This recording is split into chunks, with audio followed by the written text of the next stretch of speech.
안녕하세요. 수박겉 핥기입니다. 오늘 우리는 사마천의 사기 속에서도 가장 서늘한 기록, 홍리열전을 통해 권력과 법의 관계를 비판적으로 분석해보려 합니다. 가혹한 통치는 왜 필연적으로 나타났으며 시스템은 어떻게 붕괴했는지 지금부터 시작합니다. 오늘의 이야기는 크게 4가지 장으로 나뉩니다. 첫째, 폭정이 탄생한 시대적 배경. 둘째, 시대가 낳은 괴물들인 주요 홍리들의 초상. 셋째, 그 잔혹한 시대가 남긴 고사성어들. 마지막으로 역사가 사마천이 우리에게 남긴 불멸의 교훈을 살펴보겠습니다. 제1장, 폭정의 도가니입니다. 홍리열전은 단순히 잔혹한 관리들의 행적을 나열한 기록이 아닙니다. 당시 한나라 무제시대의 정치적 압력이 어떻게 이런 관료들을 양산했는지 해부하는 정교한 분석서입니다. 홍리들이 대거 등장한 한무제 시대는 겉으로는 강성했지만 속으로는 재정적 긴장이 극에 달해 있었습니다. 흉노와의 끝없는 전쟁으로 국고는 바닥났고 무제의 팽창주의 정책은 재정 위기를 심화시켰죠. 국가에겐 새로운 재원 확보와 중앙 집권을 위한 강력한 수단이 필요했습니다. 이때 투입된 이들이 바로 홍리입니다. 그들은 가혹한 조세법을 집행하고 강력한 호족들을 억압하며 황제에 대한 비판을 잠재웠습니다. 즉 홍리는 황제의 독재 권력을 유지하기 위한 필수적인 도구였고 그들의 잔혹함은 국가 시스템이 적극적으로 요구하고 보상한 결과물이었습니다. 사마천은 이 열전을 통치 철학에 대한 질문으로 시작합니다.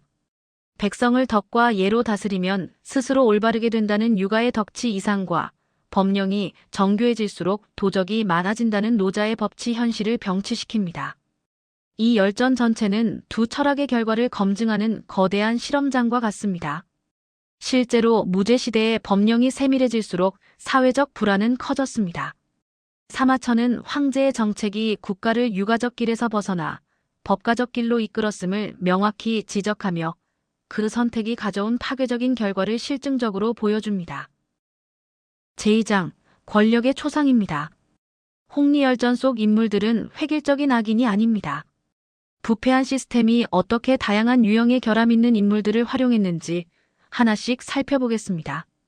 질도는 비타협적인 법 적용으로 처형됐고 장탕은 황제의 의중에 맞춘 법 조작 끝에 자결했습니다. 조우는 가혹한 법률을 설계하고도 천수를 누렸으며 영성은 관직을 이용해 사적인 부를 축적했습니다. 이들의 운명은 당시 시스템의 본질을 보여줍니다. 먼저 보라매라 불린 질도입니다. 그는 평민부터 황족까지 예외 없는 공평하고 무자비한 법 집행을 상징합니다. 하지만 강직하게 법을 집행했음에도 결국 권력자의 변덕과 황실 정치에 휘말려 처형당하고 맙니다. 독재 체제 아래 법의 한계를 보여주는 첫 번째 사례죠. 한 무제 시기 영토 확장과 함께 장안을 중심으로 전국 각지에 홍리들이 파견되었습니다. 제군, 조국 등 주요 거점의 감시망은 더욱 촘촘해졌고 중앙의 통제력은 가혹한 집행 체계를 통해 강화되었습니다. 가장 복합적인 인물은 장탕입니다.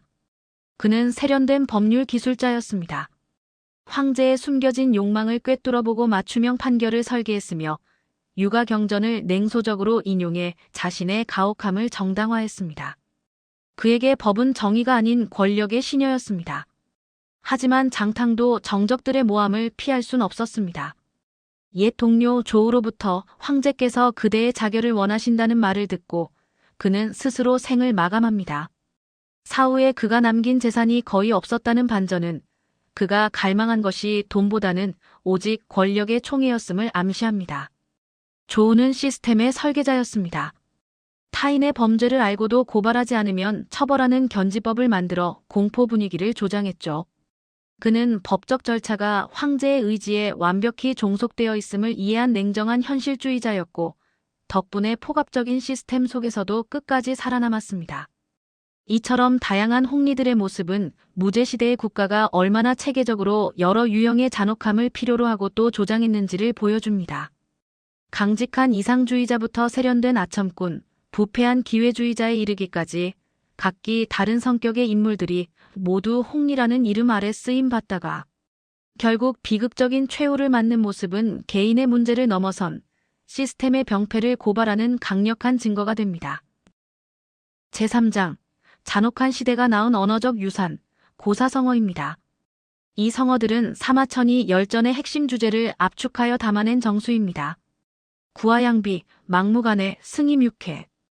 이 단어들은 당시의 정치적 현실과 사마천의 통렬한 평가를 그대로 담고 있습니다. 구하양비는 불을 끄려고 끓는 물을 끼얹는 격으로 근본 원인을 외면하고 가혹한 법만 남발하는 정책을 비판합니다. 막무가내는 어찌할 도리가 없다 또는 속수무책이라는 뜻입니다. 현대 한국어에서는 주로 고집이 센 태도를 의미하지만 그 본래의 유래는 시스템 전체의 마비 상태를 가리킵니다.